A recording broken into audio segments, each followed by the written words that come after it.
दोस्तों ये वो लोग हैं, मैं इन सबसे पहले बात करता हूँ शिव किशन सुथार। बोलने में सक्षम नहीं, क्योंकि पैरालिसिस के बाद इनके दाहिने हाथ और पैर के साथ साथ ज़बान भी लड़खड़ाने लगी है। और ये करीबन 10 महीने से जो हैं कपिल सेवाश्रम के अंदर जो हैं इस प्रकार की पेड़ों की सेवा कर रहे हैं। आप हैं जयनारायण जोशी, ये वो शख्स हैं जो 2005 से अपने परिवार की देखरेख करने की बजाय जिस उम्र में इन्हें देखरेख की आवश्यकता है वे पेड़ों की देखरेख कर रहे हैं। यहाँ लगे पौधों की देखरेख कर रहे हैं। नए पौधे भी लगाते हैं, लेकिन लगे हुए पौधे उनकी देखरेख करना, नियमित रूप से उन्हें खाद देना, नियमित रूप से उन्हें पानी देना, दोनों समय, इस प्रकार का जुनून और जज्बा इस उम्र में वास्तव में काबिल तारीफ़ है। युवाओं को ऐसे लोगों से एक प्रेरणा भी लेनी चाहिए। आप देख पा रहे होंगे, हम इनसे बात करेंगे।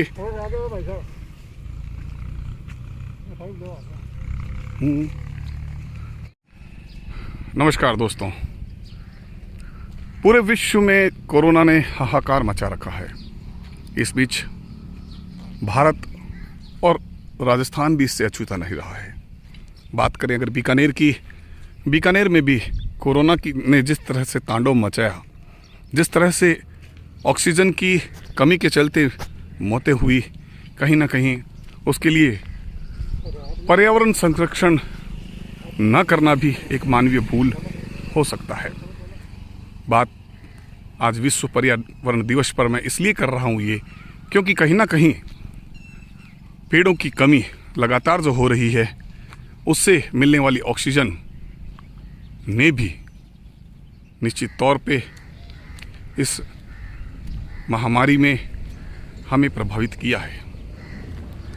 आज हम एक ऐसे स्थान पर खड़े हैं जहाँ पर अपने शरीर से दिव्यांग जिसे कहूँगा मैं, वो दिव्यांग जो है वो पेड़ों की संरक्षण, उनके रखरखाव और उनको लगाने के लिए आम जन के लिए एक प्रेरणादायक सिद्ध हो रहा है।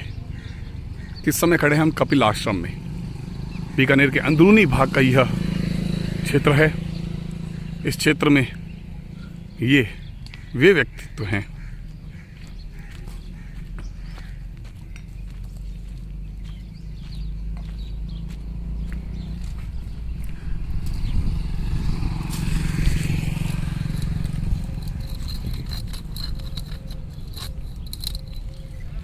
जो एक पांव और एक हाथ से जिनको पैरालिसिस हो गया था, करीबन 10 महीने पहले ये इस विपदा में आए थे। और उसके बाद से इन्होंने एक संकल्प सा लिया कि वह जो है इस शारीरिक बाध्यता के बाद भी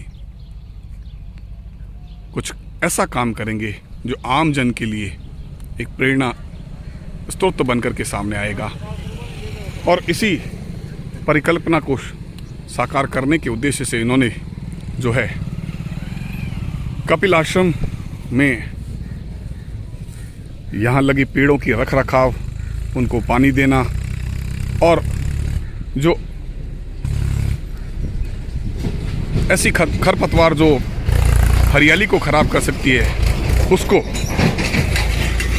उसको साफ करना जैसे कार्य यह दिन में करते हैं।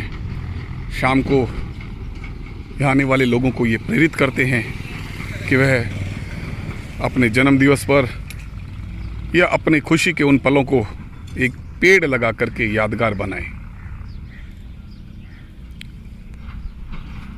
हो जाते हैं, क्या देखते हैं? मैं यहाँ रोज पिछले 5-10 साल से आ रहा हूँ। ये शिव किशन सुथार है, उनका आधा शरीर पैरालिसिस है, फिर भी ये सुबह से लेकर शाम को 5 बजे तक पेड़ों की सेवा में ही करते हैं। इनसे पूछा, हालांकि ये बोल नहीं सकते, इनसे जब पूछा मैंने तो उन्होंने बताया कि पेड़ों में ही प्रभु है मेरे लिए। तो जैसे बच्चों की सेवा करता हूँ, गायों की सेवा करता हूँ, मैंने पेड़ों की सेवा को चयन किया है। इनसे बात करी मैंने। साथ में मेरे ये बुजुर्ग है लाल जी जोशी, ये पिछले 20 सालों से यहाँ पर इस कपिल आश्रम में सुबह से ये शाम तक ये अपनी सेवाएं देते हैं। इन्हीं की देख रेख में ये बगीचा फला फूला है। इन्होंने शुरू में पेड़ लगाए, इनके साथ और भी थे लोग, पर ये इन्होंने अपना घर त्याग करके एक तरह से वानप्रस्थ आश्रम ले लिया इन्होंने पेड़ों के लिए, और दिन रात पेड़ों की सेवा करते थे। मैं सुबह आता हूँ तो भी ये यहाँ काम करते हुए मिलते हैं, बैठे तो कभी मिले ही नहीं मेरे को ये। शाम को आता हूँ तो भी ये इन्हीं पेड़ों में लगे हुए मिलते हैं। तो ऐसे बुज़ुर्गों से हमें युवकों को प्रेरणा लेनी चाहिए कि आज के इस मौसम में जहाँ महामारी फैल रही है और सबसे ज़्यादा ज़रूरत ऑक्सीजन की है, तो ऐसे बुज़ुर्गों से प्रेरणा लेनी चाहिए कि ये पेड़ ही हमारा जीवन बचा सकते हैं। नाम बताओ आप। मेरा नाम ललित कुमार संघानी।